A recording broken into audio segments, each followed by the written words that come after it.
So let's keep going. Now we're going to talk about box plots or box and whiskers plots. So to make a box plot, you have to use the 5-number summary that we just talked about. You need the minimum, the first quartile, the median, the third quartile, and the maximum. So remember how we got those? We got those, when we were putting them in the calculator. If you go to the 1var stats and go all the way down, it's the last 5 numbers you see. Okay, so to construct the box plot, you need a horizontal or vertical number line in a rectangle box. So you can make box plots up and down or across. So the smallest and the largest data value will be your endpoints.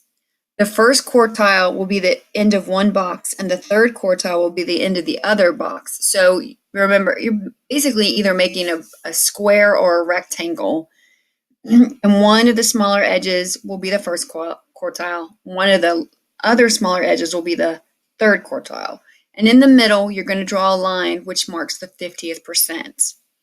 So then from the box to the ends, you're going to make the whiskers, which is just going to be straight lines. So let me show you an example. This is a box plot.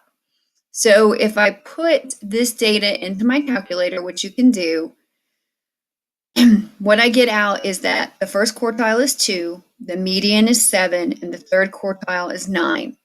The smallest value is 1, and the largest is 11.5. All right, so if I look down here, this is the minimum right here, which is 1, which is correct. And then let's go look at the maximum. The maximum right here is 11.5. And again, this is on a number line. That's how I know that.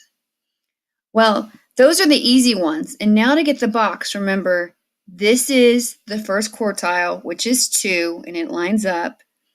This is the third quartile, which is 9, and it lines up. So this dotted line in the middle is the median. So what is this box plot telling me?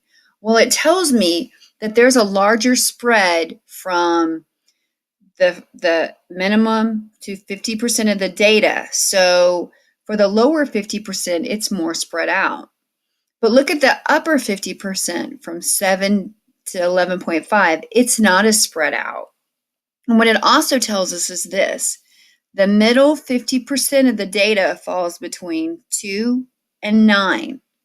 So basically what this is showing you is when you look up here at this data, you can kind of see a trend, but not really. But when you look at this box plot, you can see how spread out the data is. And think of it in terms of this way. This is 25% of the data. From here to here is 25% of the data. From here to here is 25% of the data.